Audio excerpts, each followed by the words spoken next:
Hello everyone, welcome back to my YouTube channel, and today I am here with a new chapter, that is pair of linear equation in two variable, and this is the third chapter of Eschanth publication of 10th class.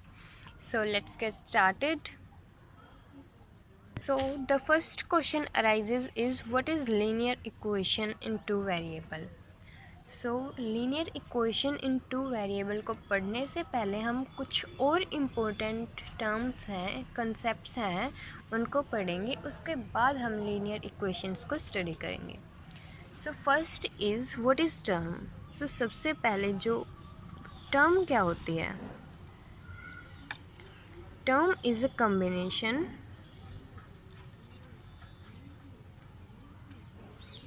Of four mathematical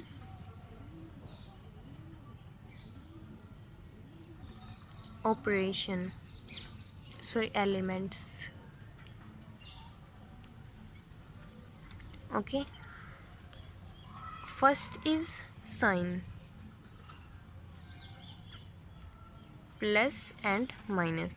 अब एक example भी हम side by लेकर चलते हैं। For example 3x²। अब इसमें हमारे पास क्या है, पॉजिटिव साइन है, 3 है, x है और स्क्वायर है। ये हमारे पास टोटल 4 एलिमेंट्स हैं, पॉजिटिव साइन। ठीक है, पॉजिटिव साइन है ना इसमें। अगर हमारे पास कोई टर्म होती -7y², तो उसमें हमारे पास नेगेटिव साइन हो जाता, मीन्स हमारा फर्स्ट मैथमेटिकल एलिमेंट हो जाता। Second one is number. Number कौन से, हमारे एनी रियल नंबर। 3 हमारा नंबर हो गया, हमारा 7 हमारा नंबर हो गया, हमारा मैथमेटिकल एलिमेंट सेकंड वाला। Third is variable.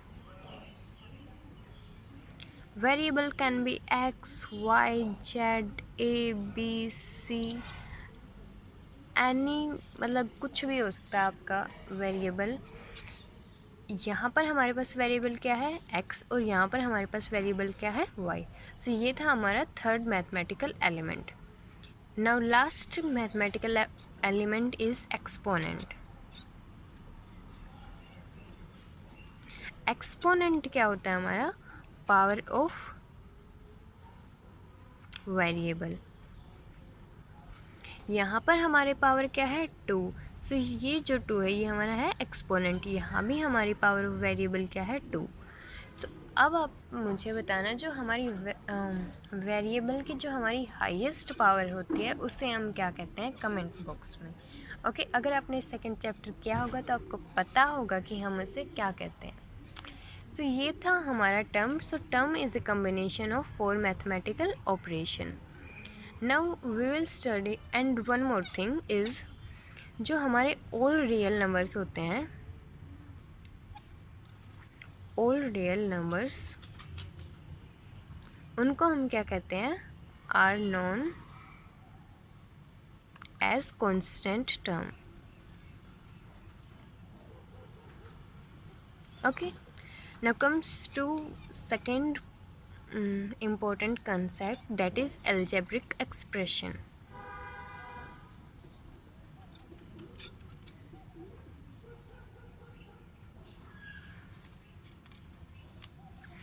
algebraic expressions क्या होते हैं।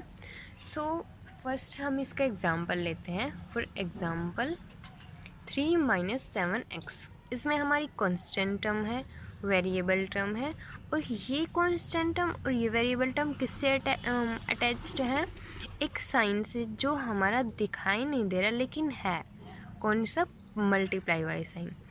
ये टर्म और ये टर्म दोनों किससे हैं, अटैच्ड हैं, मतलब किससे, इनके बीच में क्या है, माइनस साइन। ओके, बेसिकली इसकी डेफिनेशन क्या होगी हमारे पास,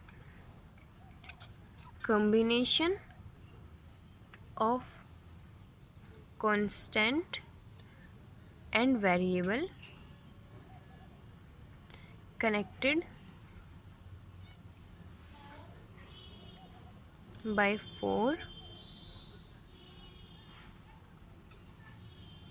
fundamental arithmetical operation. And what are these four fundamental arithmetical operation?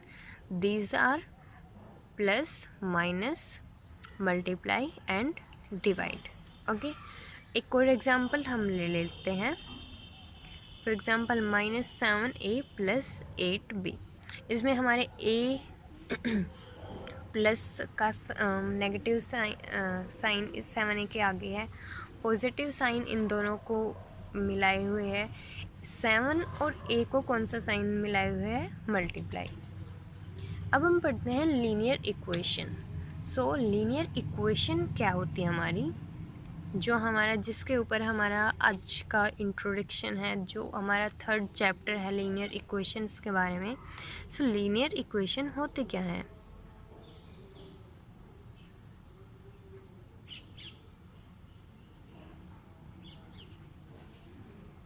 So basically सबसे पहले हम इसकी डेफिनेशन पढ़ते हैं. सो डेफिनेशन के साथ आपका लीनियर इक्वेशन का जो कंसेप्ट है वो क्लियर हो जाएगा, क्योंकि डेफिनेशन बहुत ही सिंपल है. इससे आप बहुत अच्छे से लीनियर इक्वेशन को समझ पाएंगे. सो लीनियर इक्वेशन है हमारे पास an equation between two variable that gives a straight line when plotted on a graph.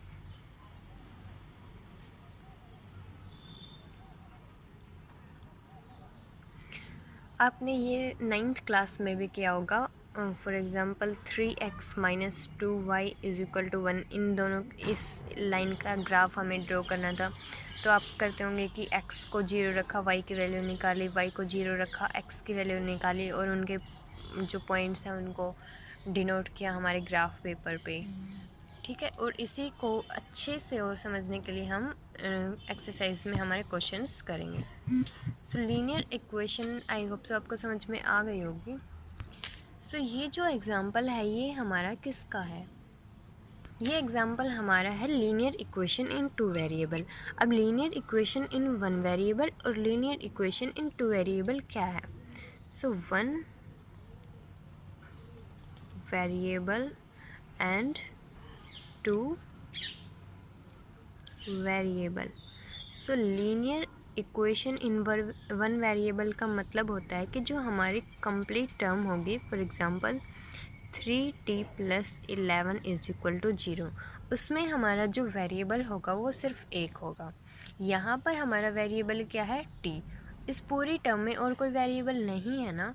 सो ये होगी हमारी लीनियर इक्वेशन इन 1 वेरिएबल.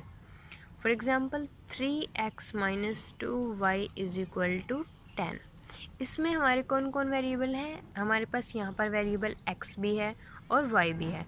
तो ये होगी हमारी लीनियर इक्वेशन इन 2 वेरिएबल. अब हम देखेंगे इनका जनरल एक्सप्रेशन. अभी तक तो हमने इनका एग्जाम्पल देखा था. तो first general expression of linear equation in 1 variable. हमने क्या एग्जाम्पल देखा था? 3t - 11 = 0. सो इनका जो जनरल एक्सप्रेशन है, इसका जो जनरल एक्सप्रेशन है वो हम कैसे डिनोट करेंगे, मीन्स कैसे लिखेंगे? वो क्या होगा हमारा? ax + b = 0. ये है हमारा इसका जनरल एक्सप्रेशन. और इसमें एक कंडीशन है, वो क्या है कि with a is not equal to 0. Okay, अगर देखो आप खुद ही देखो, अगर a हमारा 0 हो गया तो ये सिर्फ हमारा b = 0 ये बचा.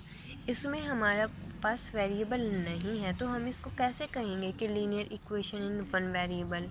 तो ये तो हमारी सिर्फ कांस्टेंट टर्म बन जाएगी ना. तो इसको लीनियर इक्वेशन इन 1 वेरिएबल होने के लिए आपका a जो है वो 0 के इक्वल नहीं होना चाहिए. ये हमारी इम्पोर्टेंट चीज़ है, इसको आप बहुत अच्छे से पढ़ना. ओके, अब इस इक्वेशन का सॉल्यूशन क्या होगा हमारे पास? Solution of this equation solution क्या होना चाहिए? सोल्यूशन होगा the value of x which makes LHS means हमारी जो लेफ्ट हैंड साइड है वो उसको किसके इक्वल हमें हमारे शो करे? राइट हैंड साइड के। मीन्स एक्स की ऐसी वैल्यू जो लेफ्ट हैंड साइड को और राइट हैंड साइड को इक्वल शो कर दे। हमारे पास इसका जनरल एक्सप्रेशन क्या है? ax plus b is equal to 0। इसमें हमारे पास x की वैल्यू क्या आएगी? ax is equal to minus b. जब आपको पता है जब भी हम इस लेफ्ट हैंड साइड से राइट हैंड साइड में कोई टर्म लेकर जाते हैं तो उसका साइन चेंज हो जाता है। ओके, सो x क्या हो जाएगा हमारे पास? माइनस बी बाई ए। सो इस केस में हमारा जो सॉल्यूशन है वो क्या होगा? x की is equal to minus b by a. Now linear equation in two variable, इसका जनरल एक्सप्रेशन क्या होगा हमारे पास? ax plus b y plus c is equal to 0। अब इसमें भी हमारे पास कंडीशन क्या होगी? अब देखो उसमें हमारे पास एक्सप्रेशन था ax plus b is equal to 0। इसमें हमारे पास क्या था? a is not should be not equal to 0। Means हमारे पास a 0 के इक्वल नहीं होना चाहिए, अदरवाइज़ ये हमारी कांस्टेंट टर्म बन जाएगी। तो इसमें आप देखो दो वेरिएबल हैं, तो a को भी 0 के इक्वल नहीं होना चाहिए और b को भी 0 के इक्वल नहीं होना चाहिए। क्यों? अगर हमारा a 0 के इक्वल हो जाता है तो हमारे पास क्या बचता है? B y plus c is equal to 0। ये फिर किस में हो जाएगी? Linear equation in one variable में हमारी टर्म हो जाएगी। अगर इसको linear equation in two variables में ही रहना है तो a should not be equal to 0 and b also should not equal to 0। Okay, इन दोनों को 0 के इक्वल नहीं होना है। अगर हमारे दोनों 0 के इक्वल हो जाते तो हमारे पास क्या बचेगा? c is equal to 0। तो ये तो हमारे कॉन्स्टेंट टर्म बन जाएंगे। सो इसको linear equation in two variable में होने के लिए इन दो चीज़ों का भी ध्यान रखना होगा। ओके, नेक्स्ट पॉइंट अब हम देखेंगे dependent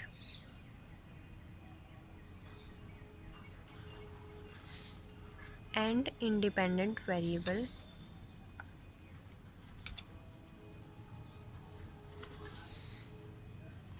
of linear equation in two variable. Okay, इसको हम कैसे समझेंगे? इसको हम एक एग्जांपल के थ्रू समझेंगे जिससे आपको बहुत इजीली समझ में आ जाएगा। ओके, सो हम लेट कर लेते हैं एग्जांपल ले लेते हैं हम 3x plus 2y is equal to 5। Okay,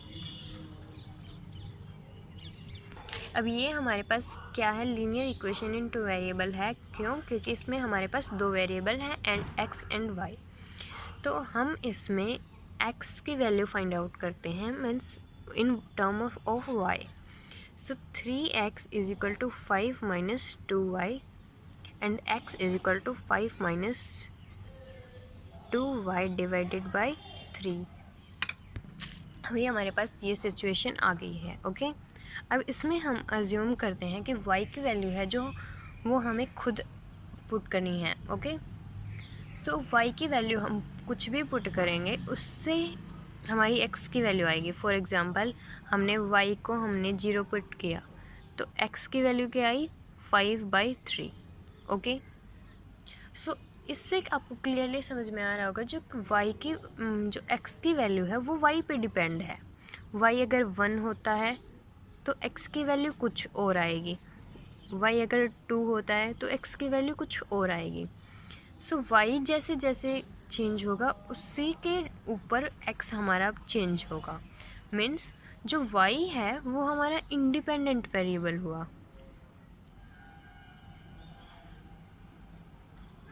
and x जो हुआ वो हमारा डिपेंडेंट हुआ। y को तो हम पुट कर रहे हैं ना कुछ भी 1 2 3 0 5 6 7, तो ये तो हमारा इंडिपेंडेंट हुआ। अब जो हम पुट कर रहे हैं y की वैल्यू उसके अकॉर्डिंग हमारा x चेंज हो रहा है। ये तो नहीं है ना कि ये खुद ही 1 हो गया खुद ही 2 हो गया। तो ये अकॉर्डिंग टू y चेंज हो रहा है, तो x जो हुआ वो हमारा क्या हुआ, डिपेंडेंट वेरिएबल। अगर इसी केस में हमारे पास ये केस था, इस केस में हम y की वैल्यू फाइंड आउट करते हैं। सो y की वैल्यू हमारे पास क्या होगी, 5 minus 3x/2।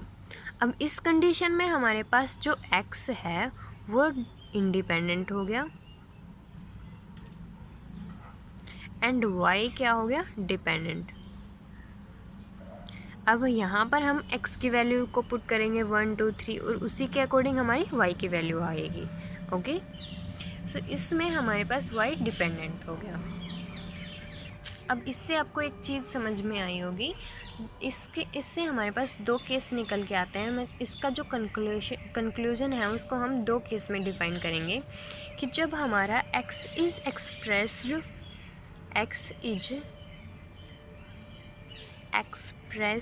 In term of y, then x क्या होगा आपका, डिपेंडेंट, एंड y क्या होगा, इंडिपेंडेंट।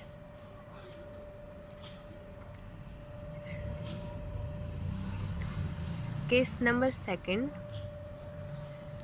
अगर आपका y जो है y is expressed in term of x, तो आपका क्या होगा, सो y हो जाएगा आपका y हो जाएगा आपका डिपेंडेंट एंड x क्या हो जाएगा आपका, इंडिपेंडेंट। सो ये था आपका dependent and independent variable of a linear equation in two variable. Okay, so next is system of simultaneous equation. So it is basically set of two linear equation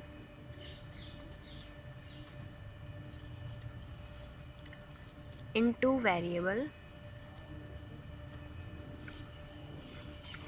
written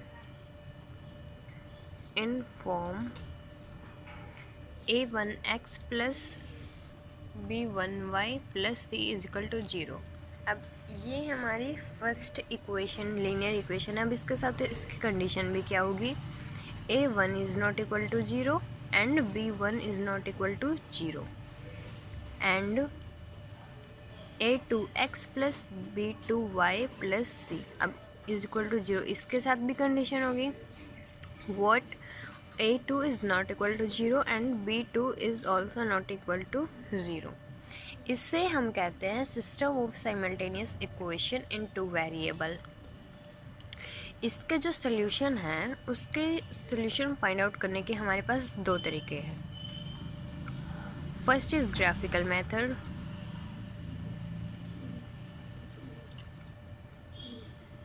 and second is algebraic expression method.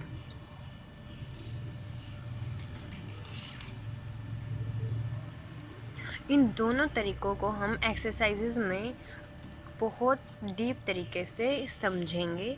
अभी आप यहीं तक समझिए कि इनके graphical तो जो हमारा उनके पॉइंट्स फाइंड आउट करेंगे, हम इनको ग्राफ पर प्लॉट करेंगे। जैसे कि हमारे पास दो या दो से ज़्यादा जो x की या y की वैल्यू जो इक्वेशन को हमारे पास सेटिस्फाई करें, हम उनको फाइंड आउट करेंगे और हम उनको ग्राफ पेपर पे प्लॉट करेंगे।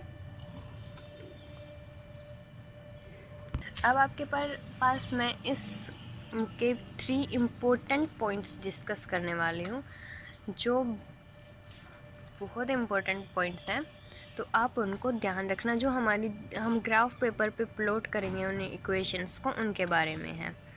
सो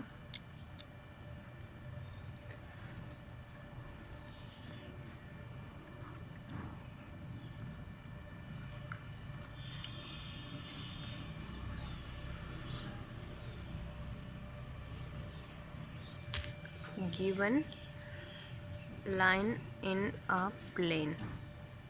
अब आपने देखा होगा ग्राफ पेपर पे, ये आपका ग्राफ पेपर है, लाइंस इंटरसेक्ट भी करती हैं, लाइंस पैरेलल भी होती हैं, या लाइन एक्सटेंड भी करती हैं, तो मतलब क्या कौन सी लाइन उनके कैसे सॉल्यूशंस होंगे हमें कैसे पता चलेगा। सो फर्स्ट आपका पॉइंट है वो क्या है, जब आपकी लाइन इंटरसेक्ट करें, when the lines are intersecting, जब आपकी लाइन इंटरसेक्ट करें तो आपकी इक्वेशंस कैसी होंगी। फॉर एग्ज़ाम्पल आपकी इक्वेशन ऐसे इंटरसेक्ट कर रही है, मीन्स यहाँ पर एक ही पॉइंट होगा जहाँ पर वो इंटरसेक्ट करेंगी। ये तो नहीं है ना यहाँ पे थोड़ी सी दूर जाके फिर ये ऐसे मिल जाएंगी, लाइंस तो ऐसे ही चलती जाएंगी ना, तो मीन्स इसका सिर्फ एक कॉमन पॉइंट होगा। देखो आप खुद भी देख सकते हैं, यहाँ से आगे ये कहीं नहीं मिलने वाले। सो मीन्स इसका सिर्फ एक यूनिक सोल्यूशन होगा। क्या होगा इसका? यूनिक। मीन्स इसका एक ही ऐसा सोल्यूशन होगा जहाँ पे ये दोनों लाइन इंटरसेक्ट करेंगे। Second thing is, in equations को हम क्या कहेंगे? Consistent equations.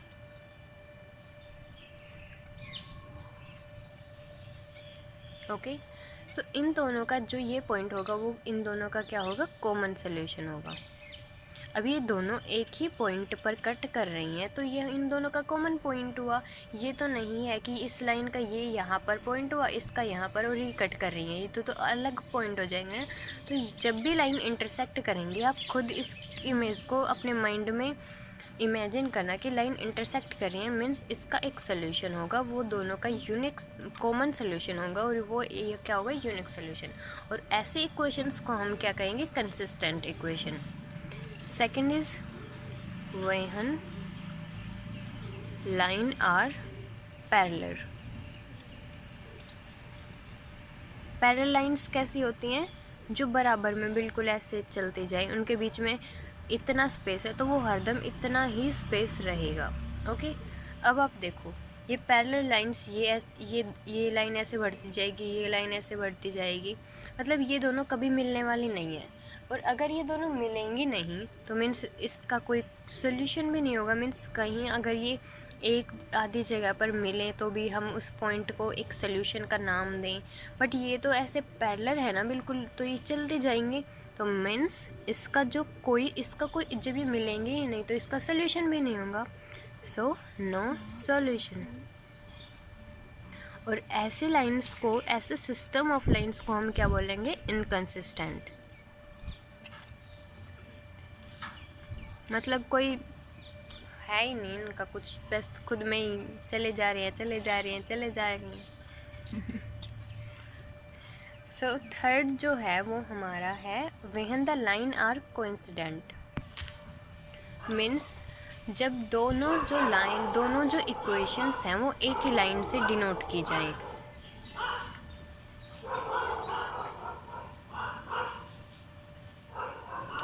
If both the equation are represented by same line, then two given equation are said to be dependent equation। अब इसका ग्राफ आप देखो, मीन्स ये फर्स्ट इक्वेशन जो है उसके भी हमारा ग्राफ ऐसे आया, और सेकंड का भी हमारा इसी लाइन पर, मीन्स इसी वही कॉमन पॉइंट्स फर्स्ट के थे और वही सोल्यूशन जो है सेकंड के। तो मीन्स इसके अब देखो ये भी फर्स्ट लाइन, यही सेकंड लाइन, तो इसके सोल्यूशन, इसके जो कॉम पॉइंट के हैं वो यहाँ भी है, यहाँ भी, मतलब इसके जो पॉइंट्स है वो कितने सॉल्यूशन है इसके? इनडिफाइंड, इनफाइनाइट सॉल्यूशन हुए।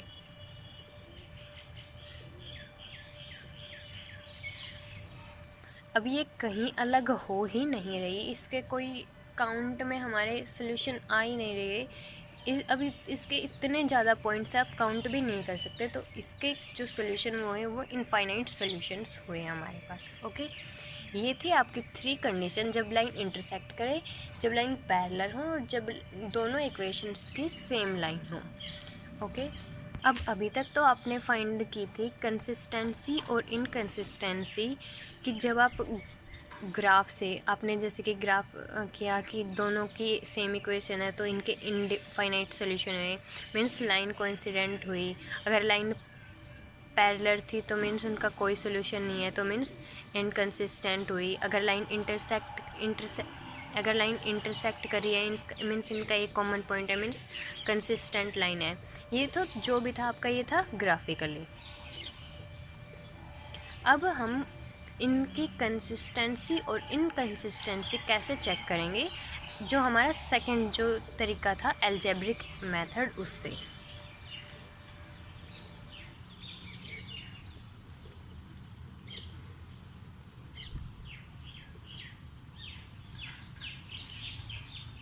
Bye algebraic method.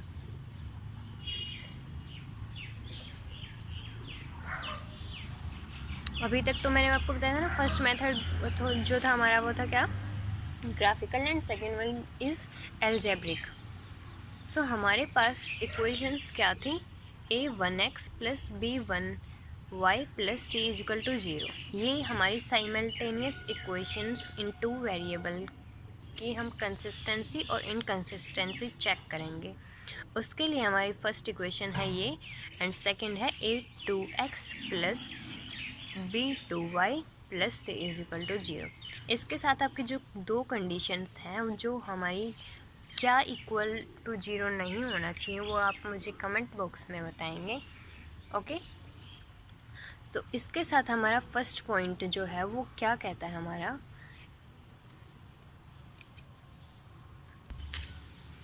If a1 by a2 is not equal to b1 by b2, then system of equation is consistent with unique solution। अब ये कंडीशन हमारी कब थी, जब हमारी लाइन, जब हमने ग्राफिक, ये कंडीशन है हमारी अलजेब्रिक मेथड से, और ग्राफिकली से कब थी हमारी, जब हमारी लाइन इंटरसेक्ट करी थी, तब हमें पता चल रहा था कि इनका एक कॉमन पॉइंट है, यूनिक सोल्यूशन है और ये लाइंस कंसिस्टेंट है। Second is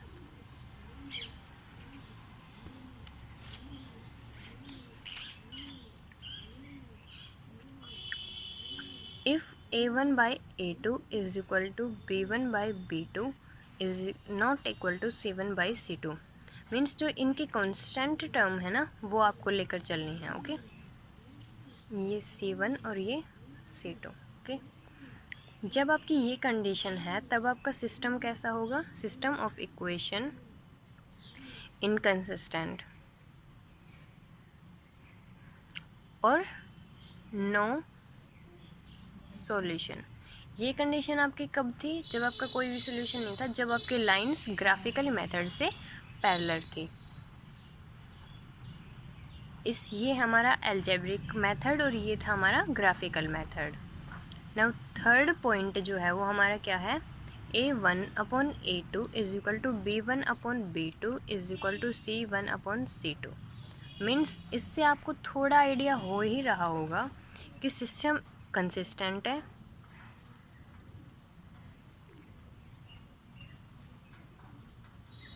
with infinite solution. ये हमारा ग्राफिकल मेथड से कब था, जब हमारी दोनों इक्वेशंस की जो लाइन थी वो क्या थी, सेम लाइन थी। ओके, तो ग्राफिकल मेथड और अलजेब्रिक मेथड दोनों मैंने आपको बता दिए हैं, तो होप सो आपको मेथड समझ में आ गए होंगे, आपको बेसिक इंट्रोडक्शन समझ में आ गया होगा।